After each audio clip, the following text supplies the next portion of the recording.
Hello friends, welcome back to our channel. இன்றைக்கி ஒரு வரலாற்று சிறப்புமிக்க நாள். ஏன்னு கேட்குறீங்களா? கல்பனா சாவ்லா, சுனிதா வில்லியம்ஸ்க்கு பிறகு விண்வெளிக்கு பறக்கப் போகும் 3வது இந்திய பெண் ஸ்ரீஷா பண்ட்லா. இவர் ஆந்திர மாநிலத்தில் குண்டூர் என்கிற ஊரில் பிறந்தவர்.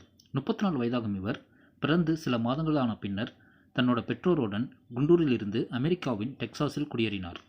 இன்று விண்ணில் பறக்கும் இவர் ரிசர்ச்சர் எக்ஸ்பீரியன்ஸ் என்ற பொறுப்பை பெற்றுள்ளார். விர்ஜின் கேலக்டிக் நிறுவனத்தில் அரசு விவகாரங்கள் மற்றும் ஆராய்ச்சி நடவடிக்கைகளின் துணைத் தலைவராக ஷீஷா பண்ட்லா இருக்கிறார். சிறு வயதில் இருந்தே விண்வெளி வீராங்கனை ஆக வேண்டும், ராக்கெட் பைலட் ஆக வேண்டும் என்பது இவரின் ஆசை. ஆனால் இவரின் பார்வையில் சிலையே குறைபாடு உள்ளது. சாதாரணமாக பார்க்க முடியும் என்றாலும் கூட இவரின் பார்வை ஒரு பைலட்டிற்கு ஏற்ற கூர்மையானது கிடையாது. இதனால் நாசா மற்றும் அமெரிக்க ஏர்ஃபோர்ஸ் டெஸ்டில் இவரின் போதிய கண் தெரியவில்லை என்று கூறி பைலட் தேர்வில் இருந்து புறக்கணித்துள்ளனர். அதன்பின் தன்னால் விண்ணுக்கு செல்லவே முடியாது என்று உடைந்து போன ஸ்ரீஷா தற்போது விர்ஜின் கேலக்டிக் நிறுவனம் மூலம் விண்வெளிக்கு செல்கிறார். இந்தியாவை பூர்வீகமாக கொண்ட கல்பனா சாவ்லா, சுனிதா வில்லியம்ஸுக்கு பின் விண்வெளிக்கு பறக்கும் 3வது இந்திய பெண் இவர்தான். எனக்கு வாய்ப்பு கிடைத்தது மிகப்பெரியது. இதற்காக முறையாக பயிற்சி மேற்கொண்டு இருக்கிறேன். பல்வேறு துறையைச் சேர்ந்த ஆராய்ச்சியாளர்களுடன் விண்ணுக்கு செல்வது மிகுந்த மகிழ்ச்சி அளிக்கிறது என்ற ஷீஷா குறிப்பிட்டுள்ளார். இன்று விண்ணுக்கு பறக்க உள்ள விர்ஜின் கேலக்டிக் விண்கலத்தின் இந்தியாவை சேர்ந்த ஷீஷா பண்ட்லா என்ற பெண்ணும் விண்ணுக்கு செல்கிறார். விண்வெளி ஆராய்ச்சி நிறுவனமான விர்ஜின் கேலக்டிக் இன்று விண்வெளிக்கு மனிதர்களை அனுப்பி சோதனை செய்ய உள்ளது. விர்ஜின் நிறுவனத்தின் தலைவர் சர் ரிச்சர்ட் பிரான்சன் மற்றும் குழுவினர் இதில் விண்ணுக்கு செல்கிறார்கள். இந்த நிறுவனத்தின் VSS யூனிட்டி என்ற விண்கலம் விண்ணுக்கு ஏவப்பட உள்ளது. இன்று மாலை VMS-U என்ற இரட்டை இன்ஜின் கொண்ட கேரியர் விமானம் மூலம் இந்த ராக்கெட் விண்ணுக்கு ஏவப்படும். அதன்பின் 25 கிமி உயரம் சென்ற பின் VSS யூனிட்டி தானாக கலன்று 90 கிமி உயரம் வரை விண்ணுக்கு சென்று பூமிக்கு திரும்பும். 4 நிமிடம் இந்த VSS யூனிட்டி விண்கலம் விண்ணில் மிதக்கும். Sirisha Bandla, Vice President of Government Affairs and Research Operation at Branson, Virgin Galactic, became the third woman of Indian origin after NASA astronauts Kalpana Chawla and Sunita Williams to fly to space. From a very young age, she had the ambition to explore the sky, the moon and the stars.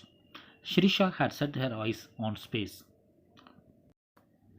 Sirisha was born in Kerala in her maternal grandmother's home. The family then moved to Tenali and Guntur. Till the age of 5, Sirisha spent time between Hyderabad, where Nagoya lived, and Tenali is her grandmother's house. Thereafter, she travelled to Houston to join her parents in the United States. Sirisha's parents, who are US government employees, are currently posted in India. Sirisha and her elder sister are very affectionate and have always stayed in touch with their grandparents. Branson, Sirisha and 4 others, pilots David Mackay and Michael Mosky, Virgin Galactic Chief Astronaut Instructor Beth Moses and Lead Operations Engineer Colin Bennett travelled to the edge of space before returning to Earth abroad and the Galactic Unity 22 spacecraft.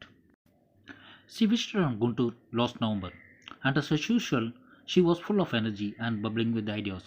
She did not talk about going to space when she visited last time, but she did mention that she was doing very significant work.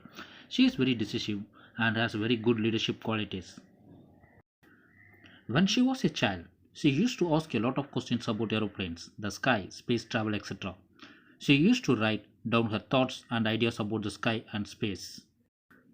When business magnet Richard Branson fulfilled his old dream to flying to space on Sunday, among with the 5 people who accompanied him on the magical trip was a 33-year-old woman with roots in Andhra Pradesh, Guntur.